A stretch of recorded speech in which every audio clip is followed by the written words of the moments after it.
Hello. Ian, you okay? Hiya. How's it going? Good. So this is just audio, is it? But I know you recorded, but is it a Zoom podcast or is it just a magazine, is it? It's both. Well, it's a magazine and also got like a YouTube channel as well. I can use it on there as well. So So it will be kind of the visual will be used. if that's okay. Better than your Yours, hair. my Better than hair's in your there, so hair. don't worry. I'm not. Hang on. I'll shut the door as well. Oh, but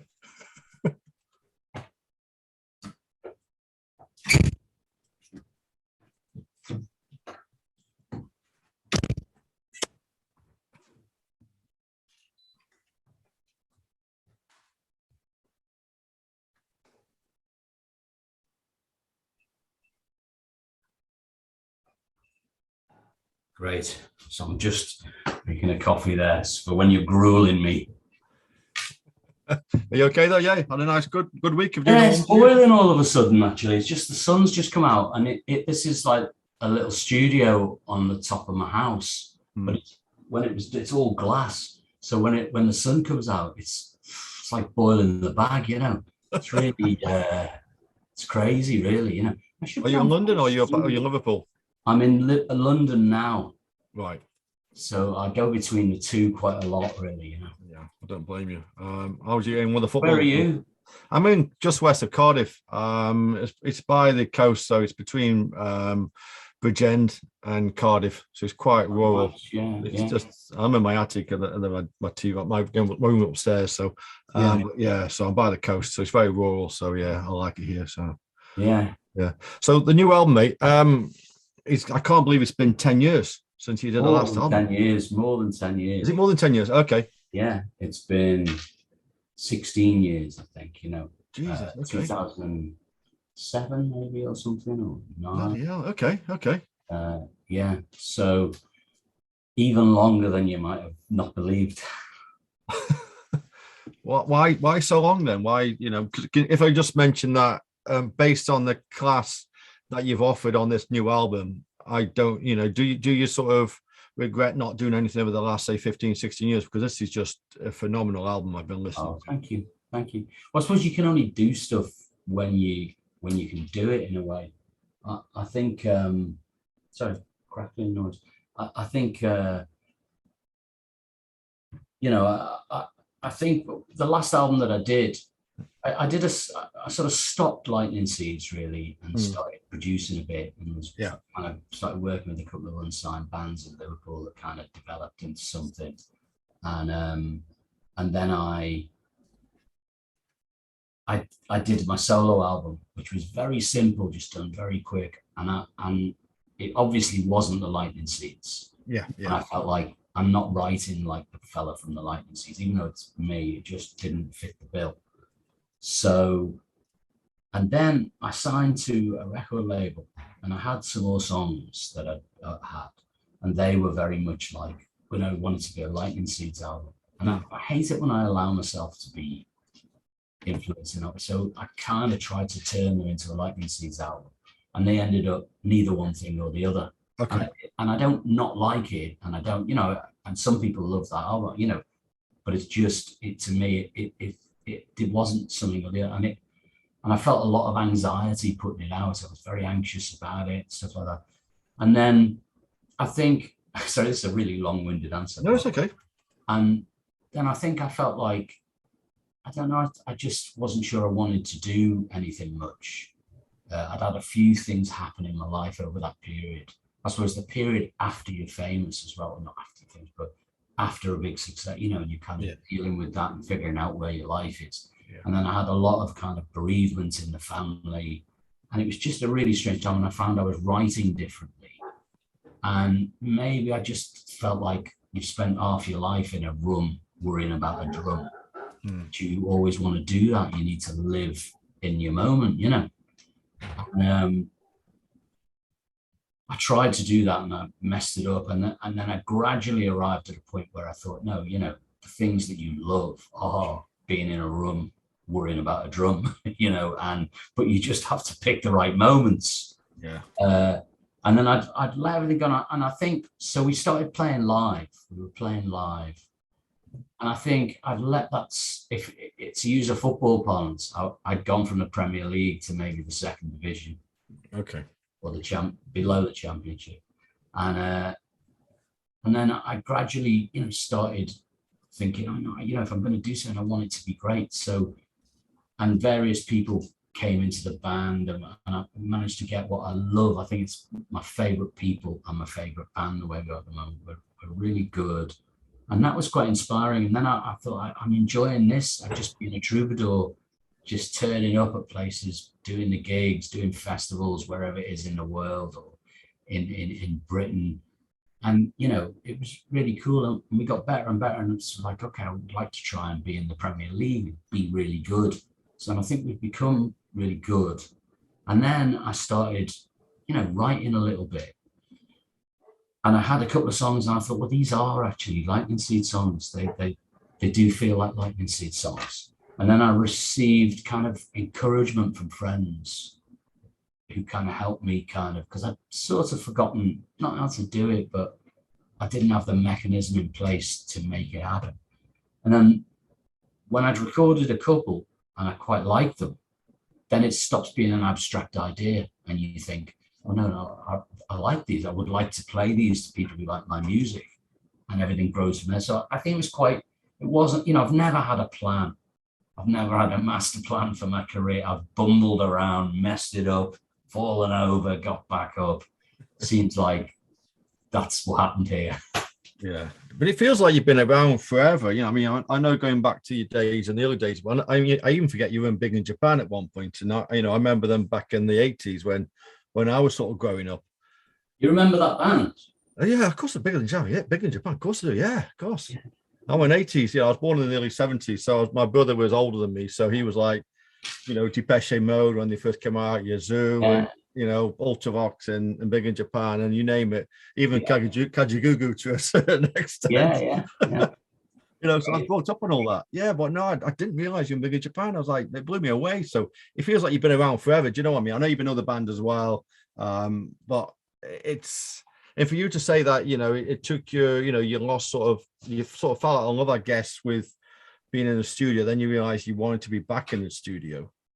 I don't know if I wanted to be back in the studio, but I definitely wanted to make a record. Right. Okay. And I think the world's changed so much around that because, making a record is a different thing. And when I made this record, it was quite hard on. I mean, it's kind of weird because obviously it's not like Lightning Seeds as a band that we all put together. It is a band now because the people in it are part of it and love it, and it's we kind of are. But certainly when making a record, it's a bit like me against the world, and that's how it started, with pure recording it in the house, and it's kind of always been that. So a lot of the process of making the records are me on my own in a room. It used to be with a sampler or whatever. Now it's with a computer. And so, a lot of times it's me late at night in this room, kind of trying to figure out how you work with software or do, all the stuff that seems to get in between me and the song, and try to clear everything out the way of me and the song. And I'm not sure I ever want to do that again, but I do really want to make another record. But it's made me realize that I feel like this is a journey to the next one. So I would like to make another one quite quickly. Okay. But I think in that one, I'd like it to be in a room, instantaneous. And I've always done this thing, I think, where I've, my writing is kind of, I write as I go, and I record and I write. It's all part of the same process. And it's made things really difficult, because no one can really help or produce you or, and it's made me, I really, really, really would like to do an album. But I'd like to write the songs with all the words, have a little very simple demo of all those songs, and then go somewhere, fill a room with musicians a la Brian Wilson, and just record. Whether I get to do that, I don't know. But I think that's what I used to love doing. All the times you're talking about in the past with the Bunny Man, with the Payment, and with all that stuff. What's what I was good at, and I was always good at knowing that's the take, and we should turn the lights off and do this. And it feels like all that has gone out of music. and yet the music sounds fantastic. So I can't say, oh, that's all gone and we were very good. No, that's probably better now. You know what I mean? It sounds amazing and there's great song, great bands. But I've just sort of decided, for me personally, to have some fun. I would like to do that. You know. And before, when you mentioned about the band members you've got in the band now, how you're sort of all clicking, you're all getting on really well, and you've got the ideal members to be a part of the Lightning Seeds. How much was it that case then they were sort of motivating you to sort of get this album done, or was it none of that at all? Yeah, no, well, Riley, my son, is in the band, and Jim, who's a fantastic drummer, who's the drummer, his uncle was in our original lineup. He was our original drummer when we first did gigs. So he was at the side of the stage watching with Riley, kind of thing. They both grew up with it. Yeah. And, you know, Jim plays in other bands and Riley doesn't, you know, but obviously they have a love of it and they've lived with it all their lives. So, and Martin, who plays the bass, again, you know, has very much been a part of it since my first gig as Lightning Seeds. Mm. So, you know, it's quite organically grown into a set of people, and we all, you know, it's good, and all the people around it and the crew. It's just a lovely. You get these moments, and they don't last forever. Mm. We're in a moment right now where I really enjoy playing, enjoy the people around the gigs, you know, and it, you know, won't last forever, but right now it's a good time, good moments, and it would be nice to maybe take that into another album. And also, I'm proud of this album. I think, you know, I feel like, you know, yeah, I just feel like it sounds like me, but it sounds like the Lightning Seeds, and it sort of expresses a lot of how I feel. Yeah. But, you know, because it's a bit like when you get a bit older and you have to dress a different way to where you dressed earlier, and you don't want to be looking like an idiot, you know, or whatever. I think musically there's a little bit of that as well, but you also don't want to, you've got to stay you know what I mean? So you have to kind of tread that line. And I know what you mean. It's like I spoke to Miles Kane, one of your friends, Miles Kane, the singer. I spoke to him recently. I interviewed a couple of years ago. I interviewed him about a month or so ago. I can't remember what it was, but his latest offering, I said to me, it's like he's grown up a little bit more, you know, more matured. And I wasn't sure how he'd take it, but he's like, no, I'll take that as one of the best compliments I've had over that new album, because it does sound like he matured, and obviously he's getting a bit older now, you know, and he's starting to be more calmer as when he's out and about, let's just say. But I know what you mean. So in relation to what you just said, yeah, the older you get, then your music, you don't want to be singing like a 20-year-old, without being, you know, negative or being too. You don't really want to sing about the things you sang about as a 20-year-old. Yeah. Great. Although that isn't true with me. I do sing about a lot of the same emotions, because I think everything was a bit vague in my songs anyway. Yeah. But you know, it is slightly different, and I feel like, it's the right record for me to make. You know what I mean? Yeah. It's a beautiful piece of work. I mean, honestly, mate, it's really, really good. Very uplifting, very emotional at times, and it's just tune, you know, your foot tapping along, listening to it. It's up, and then it's so upbeat. It's what we need. I mean, there's a lot of stuff. I get to sense so much music, as you can imagine.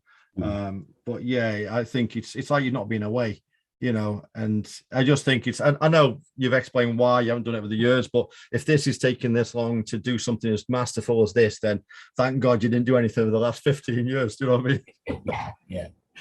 Yeah. No, it's well, that's really kind words. Thank you. Because it's nerve-wracking having it out in the world. I haven't had to lay myself on the line like that for a long time, and I haven't missed that. Do you know what I mean? It's like, so you have to a degree, you have to have something you can stand behind, because there'll be moments when you make a record, there always has been.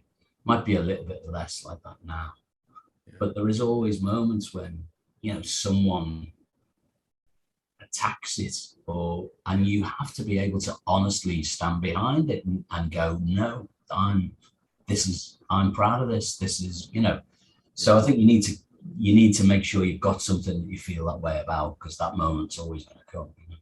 Oh, it's phenomenal. I've got to ask you about Permanent Danger on the album. It's when I was listening to it, I thought it was somebody else. And then when I did my research and asked PR, it's obviously you singing in a different voice. Well, not a different voice, but you're not your normal singing voice. What's the reasoning behind that, if you don't mind me asking? It sounds really good, by the way. But it's honestly, I know it's a little bit different to. It's me singing out, really, I suppose, or just. I had that song and for ages in a slightly different form.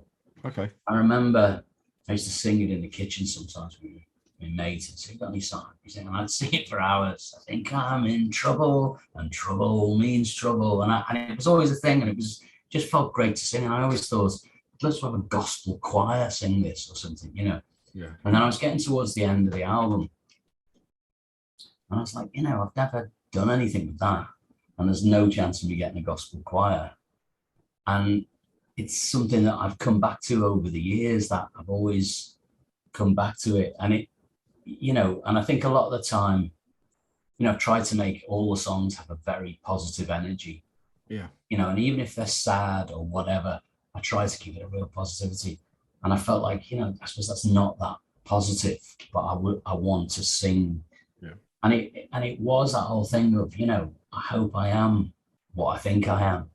And sometimes I get in trouble wondering about that, my head gets in trouble and, am I an all right fella? Am I horrible? It's that anxiety, isn't it, that comes into everything. I did that song.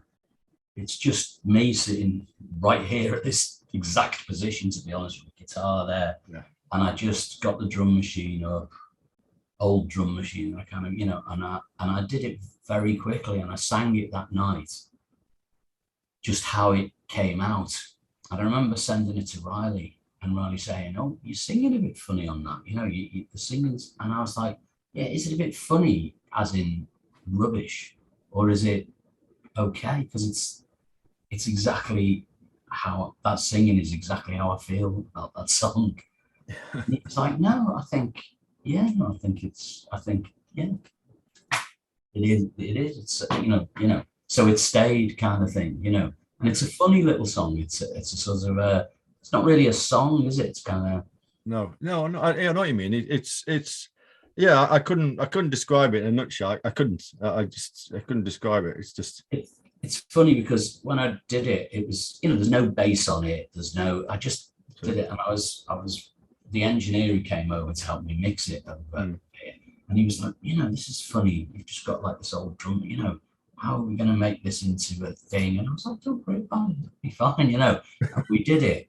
And she was funny, phoned me about 2 weeks later after we'd finished moving it. And I said, that one I was worried about, that's my favorite on the album. I think that's the one, that I love, and it's, so it was one of those things. It was a bit of a leap of faith to try and get that one to be something, and it does sound a bit different to the others, I think, possibly. Yeah, it does. I'm glad I asked the question because it's one of my favorites as well. That one and Walk Another Mile. That's right. I mean, they're totally different songs, you know what I mean? But each one's more foot tappingly good, getting into. Whereas Permanent Danger, I just think, it's totally different, but it's one of my favorite on there. So I'm glad I asked the question. So well, thanks. Yeah. So can I ask again, how many sort of tracks were considered for the album? Because I know someone like yourself would have written fucking shitloads of records, songs, and had so many to choose from. You wouldn't have just sat down and written 10. Do you know what I mean? I know with any artist, there's going to be like 20 or 30 songs you may have written over the last 3 years considered for this album. So how many sort of were in consideration that made sort of the cut to like the top 20? Do you know what I mean? Then obviously we whittled it down to 10. Well, I have a bit of a weird process, as I was saying. So actually, there probably isn't anything. So the way I write is I like to try and have an idea rather than just music notes. So I'll often talk into my phone. If I get an idea, I'll sing a tune, but then I'll talk about what I think it could be and how it could be. And then I'll leave them for a while. And when I come back to them, if they stand that kind of harsh treatment and humming and maybe a little guitar thing out of tune, and they still sound good, I feel like if they can withstand that and still, I feel like, that could be great.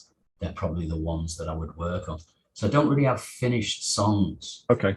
but I had a lot of songs that I started, and the ones that I finished, I don't think were necessarily the best ones. They were just the ones I could finish. And I think there's about 4 that I've got that I haven't finished that I feel I would definitely at the start of the next album. Yes. Definitely. And there's no reason in terms of quality or that they're not on this. I mean, in some ways, I was gutted that they weren't on it. Okay. But I just kind of went with the, in the end, you think, these are little moments in time, and these are the moments in time that I've managed to frame and hang on the wall. So this is the exhibit, this is it, this is the record, you know what I mean?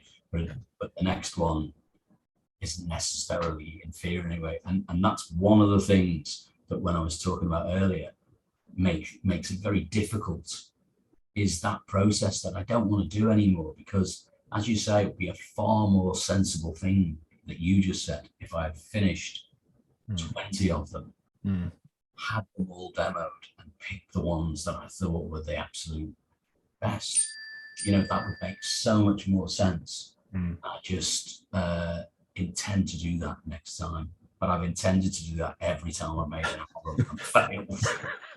So, it's probably your phone going off because you're probably next interview, I guess, isn't it? No, it's all right. That's a singer in the group just asking me something about a song. Oh, right. Have you got a next interview in a second, or am I the last one? Have you got to shoot? I'd have to look on the email. I've got another one. But, okay. I'll just ask you one more question. I can talk to you all day, but I know you've got to, you've got to do other things. So I've got it, and it's going to be criminal. Like when you did Three Lions, and it was like 26 years ago when you did that. Can you believe that we've never won the World Cup or the Euros since that song was created? We've only taken the fantastic ladies to win something for England and the songs blasted out again over the summer. I just think, but when you wrote this, when the song was created, I bet never in a million years would you have thought it wouldn't have been the men, it would have been the women that would have brought something home. Oh, yeah, I would never have thought. Well, I wouldn't have thought about the women's game at that time at all. No. But I couldn't honestly put my hand on my heart and say I expected us to win it. The World Cup. Okay, I'd be lying if I said that. But bound to win it next year. Yeah.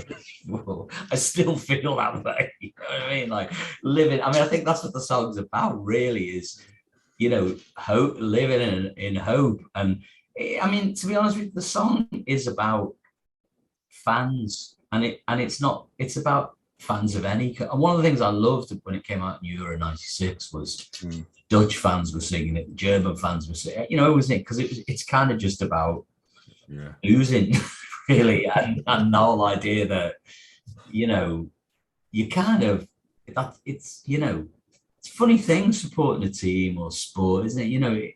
It's kind of sometimes just about sometimes, times when you've lost and you're back on the motorway and you're at some service, they're like very precious memories, and everyone's drowning the sorrows, or, it's a funny dynamic, isn't it? But I certainly am thrilled that the song's still around this amount of time later, I think and it was, I loved the Lionesses because it was just so different to the Premier League guys. Do you know what I mean? It was just so honest, wasn't it? When they were just so joyful. When they all ran into that press conference, interrupted the manager and started singing Three Lions. I was like, I love that. I think that's lovely. That's kind of made the whole thing. If just that moment would have been enough, for writing it. Maybe when they do the World Cup, I think it's next year, isn't it? You can recreate or get the song, update the song maybe, and get them doing a video where they are dancing. I don't know. I'm just throwing suggestions out there, but the next World Cup's in about 2 months. So I meant the ladies World Cup. Oh yeah. So I know the Qatar one. Yeah. It's funny. It's a Christmas World Cup, so the whole thing's kind of a bit bizarre. But it was actually funny enough. I was on a TV thing yesterday. Recording it with one of the Lionesses, Oh, okay. And she said to me, just that song was always around everyone when we were on that run, getting to, it just made you want to do it, which is lovely, it's lovely, It's going to be around forever, you know. Even when you and I are long gone, it'll still be around and just be. So I'd like it to be adopted, you know. I'd like it to widen, but I don't know if that'll ever happen. Yeah, I know. But no, but Ian, thanks for your time, man. Honestly, and Lovely to chat. Yeah. The new album's brilliant, so I'm going to come see you when you're in Cardiff in November, I think it is. Fantastic. So. Will you say hi when you're there? Because yeah, if you, I will do. Yeah, I'll speak to Ian. I'll get him to sort out whatever, you know, because at the championship, so I'll get him to sort out. I'll come say hello before or after the gig. What do you want me to do? Do you want me to wait to? Either way, I'm not one. I'm fine both times. You know what I mean? Like, okay. A lot of people don't. I remember a lot of people these days. They go, you've got to go say hello before because they come off stage and go out the building and they're gone. You know. Yeah. But I'll probably be hanging around waiting for a lift.